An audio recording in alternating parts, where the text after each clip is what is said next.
Okay, so another example of how you can perform an analysis and it doesn't really answer any grand claims to the entire text.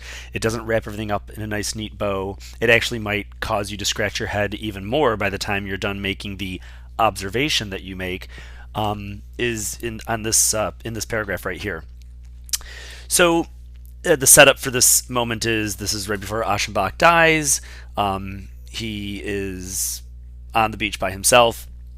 And the beach is being described here in this little short paragraph. It was an unfriendly scene. Little crisping shivers ran all along the wide stretch of shallow water between the shore and the first sandbank. The whole beach, once so full of color and life, looked now autumnal, out of season. It was nearly deserted and not even very clean. A camera on a tripod stood at the edge of the water, apparently abandoned. Its black cloth snapped in the freshening wind. Now, uh, we're always looking for the weird thing in a text that's trying to grab our attention. I've chosen this passage because the camera is just so out of place. Everything about this story harkens back to like the century beforehand. Remember, this was written in like 1911, I think, or 1911. Yeah, 1911. And everything that you remember of this story is it seems very antiquated, right? We don't see any cars in this story. No real modern things are being talked about. No modern technology, no modern means of conveyance. Boats, gondolas are ancient, right? But then we have this like, I mean, really, remember the camera is like brand spanking new, right? So this is out of place just in its sheer like 20th century ness, whereas the rest of the story is pretty 19th century. And it would be like finding an abandoned iPhone on a beach. Like, people would not abandon a very, very, very high end piece of technical equipment. I mean, a camera back in 1911 must have been really, really, really, really expensive. So, this is strange in so many ways. I mean, even if you're like deeply embedded into the narrative of the story, nobody would leave a camera unattended on a beach. It's just bizarre. It would be just like, again, like finding like a laptop just laying on a beach with nobody around it. And then again, based on the way the story has been framed in very kind of Victorian terms, 19th century terms, this modern technology, this very 20th century cutting edge technology seems very, very out of place here in a story that keeps referencing like Greek gods and ancient antiquity, concepts from ancient antiquity about like beauty and art. Okay, so it warrants our attention by its oddity all in its own right. We could try to make sense out of it. Narratively speaking, we know that cholera is basically eating up all of the citizens of Venice, and if you do a quick search on cholera, you find out that it is a very fast killing disease. I mean, you can get cholera and like in 24 hours be dead. And it attacks your intestinal system. You basically dehydrate from far too much diarrhea in a very short period of time. So, I mean, it seems odd that this camera could be left at the edge of the water unattended, but it may be a very conscious image of just how quickly you can be struck down with cholera. The person who owned that camera may have been about to take a picture, and they said to themselves, "Ooh, I have to go to the bathroom. Let me go do that. I'll be right back." And well, they went to the bathroom and basically just never came back because that bathroom visit was not a normal bathroom visit. It was the onset of cholera, severe diarrhea hit, and they were, taken away to hospital immediately. Last thing on this person's mind is their camera at the beach anymore. So we could put it into the context of the story. That might be conjecture. I mean, I do have to kind of fantasize that this person has this like attack of diarrhea right at the very moment they're about to take a picture, but it's not complete crazy talk.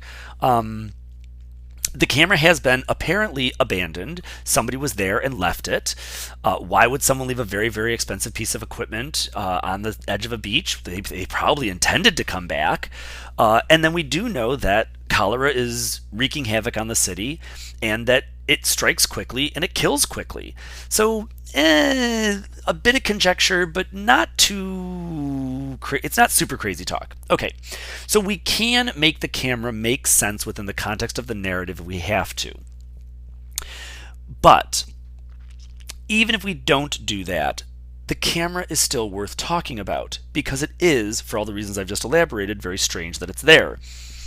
So then we look deeper into the actual writing on the page and try and find more weirdness. So a camera on a tripod, not so strange for that time period. Tripods is what, tripods were used to hold cameras back then. Okay, stood at the edge of the water. A bit odd. Why would you put a camera by the edge of the water? But of course, with tides, maybe the camera was not at the edge of the water when the person put it there, and then the tide has, changed that. Apparently abandoned. Well, the apparently part is interesting. Maybe it was abandoned, maybe it wasn't, right? If I'm right and this person just wanted to go to the bathroom and come back, then he or she didn't really abandon the camera. They kind of accidentally abandoned it for medical reasons. Its black cloth snapped in the freshening wind. This is the one that really can't be explained away too easily. I guess it can. If a flag flutters in the wind, sometimes you can hear it making a snapping sound, right? So that's kind of the literal vision that's happening at this moment. Like the black cloth that the photographer used to put over their head so they could see through the camera, that's now just fluttering in the wind, and the wind is strong enough that it's making that piece of fabric snap like a flag does on a flagpole on a windy day. Okay. But again, the word choice is interesting. Out of all the words that Thomas Mann could have used to describe the motion and sound of that black cloth, he uses one that is associated with the actual function of a camera. Because remember, we snap a picture, and when we snap a picture, we get a snapshot. So the word snap seems curious in its own right to be used in a sentence about a camera. Okay, what do we make of that? Well, the black cloth snapped, so the cloth is actually doing something. And again, if we take it literally, it's fluttering in the wind and making noise. If we take it metaphorically, it would seem that the black cloth might itself be taking a picture. I know that's crazy because obviously pieces of fabric cannot operate a camera.